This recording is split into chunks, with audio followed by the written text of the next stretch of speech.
Hey guys, welcome back to my channel. So those who are new here, मैं बता दूँ कि I've been uploading on this channel since I was in class 7th. That was the corona time and I casually used to record the study videos and upload it on the YouTube channel.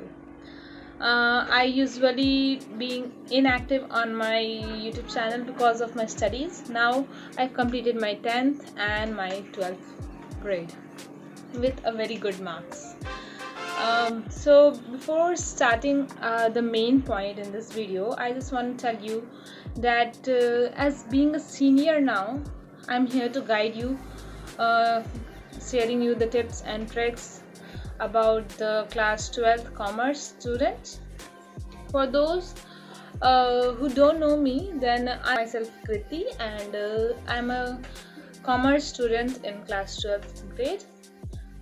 If I tell you my score of class grade, then it is 94.8%.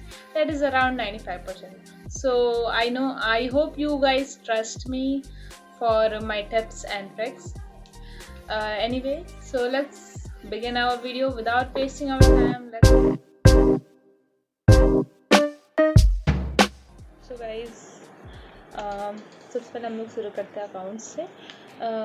मैं तीनों subjects का या फिर मेरे optional subject में applied maths का बताऊँगी. उस सारे सब्जेक्ट्स का मैं अलग एक वीडियो बनाने वाली, क्योंकि अगर मैं सारे को एक वीडियो बनाऊँ तो मैं भी थोड़ा कुछ टॉपिक्स, कुछ टिप्स एंड ट्रिक्स भूल जाऊँ और मैस्ड अप हो जाएगा पूरा. इसलिए मैं इस वीडियो में अकाउंट्स का बताने वाली हूँ, बाकी का नेक्स्ट वीडियो में देखेंगे. सो लेट्स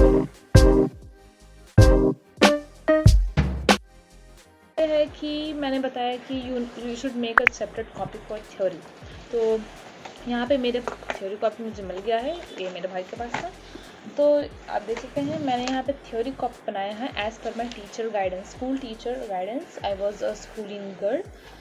तो यहाँ पे मैंने चैप्टर वाइज, टॉपिक वाइज सारे थ्योरी लिख सकते हैं. अगर आपको इसका PDF या फिर फ़ोटो चाहिए, then you can comment me below and I will be sharing you here. तो यहाँ पे मैं प्रेफर करूँगी कि आप एक बार नोट्स कॉपी देखो. बहुत मैंने अच्छे से बना रखा है और इसे मैं डेली ही पढ़ती, स्कूल से आने के बाद मैं इसको एक बार रीड ज़रूर लगाती थी. यहाँ पे आप देख सकते हैं सब चैप्टर 1 का यहाँ पे जो फर्स्ट इम्पॉर्टेंट टॉपिक होता है हम लोग का, जो CUET में भी आता है और हमारा 12th में ही बोर्ड में आता है. देखिए जैसे मैंने यहाँ पे फार्मूला का सीक्वेंस वाइज लिखा है. जैसे कि सुपर प्रॉफिट निकालने का हमारा जो सीक्वेंस होता है वो हमारा CUET के भी में आता है. मैंने कुछ ही दिन पहले CUET का एग्ज़ाम दिया है, तो वहाँ पे आया था sequence, arrange the sequence of calculating goodwill by super profit method. और ये हमारे क्लास 12th के बोर्ड्स में भी काम देता है. वहाँ पे सीक्वेंस वाइज सॉल्व करेंगे तो उसमें भी मार्किंग बहुत अच्छा होता है हमारा. तो एक तो ये हो गया. उसके बाद होता है कि जर्नल इंट्रीज रहता है हमारा सारा, गुडविल का, वर्कमैन कॉम्पनसेशन रिजर्व. मैंने यहाँ सारा का सारा एक टाइप के क्वेश्चंस का जर्नल एंट्री कर रखा है. और यहाँ पे फिर जो अब अगर चैप्टर 2 में जो बुक 2 में अब जाओगे तो वहाँ पे पूरा शेयर्स और डिवेंचर्स दोनों चैप्टर में हमारा जर्नल इंट्रेस्ट है वो भरा हुआ है. तो वहाँ पे भी मैंने सारे के सारे जर्नल इंट्रेस्ट कर रखे हैं, लाइन बाय लाइन जितना भी जर्नल इंट्रेस्ट हमारा उसमें होता है मैंने इसे ही रिवाइज करके.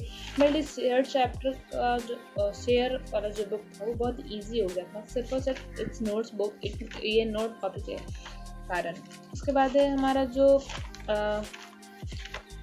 ये क्या बोलते हैं, जो बुक 3 था हमारा, उसका भी मैंने यहाँ पे सारा बना रखा है. फिक्स्ड एसेट्स का फॉर्मेट, सारे का सारा फॉर्मेट है इसमें. Everything is covered in this theory copy. तो मैं भी आपको रिकमेंड करूँगी कि आप प्लीज़ एक सेपरेट थ्योरी कॉपी बनाएं. अगर आपको स्कूल टीचर की साइड से नहीं मिल रहा है कोई आपको थ्योरी, तो आप मेरे से मांग सकते हैं. I can share you this. और अगर आपके स्कूल टीचर बहुत अच्छे हैं, then you should consult him for any queries. और आप उनके पढ़ाए हुए बात पे ध्यान दें, बिकॉज अगर आपको स्कूल के टीचर अकाउंट्स का अच्छा मिल रहा है, then you are really blessed. उसके बाद एक और ट्रिक मैं करती थी, मतलब मैं 10th क्लास में भी करती थी और 12th क्लास में भी, और ये मेरे लिए बहुत ही हेल्पफुल मिला. जैसे कि मेरे पास मैं पेज रखा करती थी थोड़ा सा, और जिसके आप कोई न्यूमेरिकल सॉल्व कर रहे हैं और इलस्ट्रेशंस हो गए या फिर क्वेश्चंस हो गए, आपको कोई एक ऐसा क्वेश्चन लगा कि यार ये तो थोड़ा अलग टाइप का क्वेश्चन, ये एग्जाम आने का थोड़ा चांसेस है, तो आप उसे यहाँ पे नोट डाउन कर लिए और चैप्टर के स्टार्टिंग पेज में जैसे यहाँ पे है आप इसे स्टिक कर दिए। अगर आपके पास टू डू लिस्ट है then that is the best, तो आप यहाँ पे स्टिक कर लोगे, तो जब भी आप रिवाइज कर रहे होगे क्विक रिवीजन टाइम में आप उस क्वेश्चन को सॉल्व करोगे तो आपको थोड़ा सा लगेगा कि हाँ ये अलग अलग टाइप के क्वेश्चन मेरे माइंड में हैं। क्योंकि अकाउंट्स में होता क्या है कि क्वेश्चंस बेस तो आपको बना रहना चाहिए, उसमें आपको क्वेश्चंस अलग अलग टाइप के मिलेंगे, you should solve different type of questions. और आप बुक का अगर पूछोगे तो then I use to solve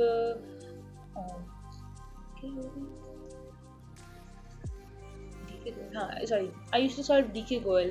DK Goel is around this much, and I solved whole DK Goel, all the illustrations, all the questions, and everything.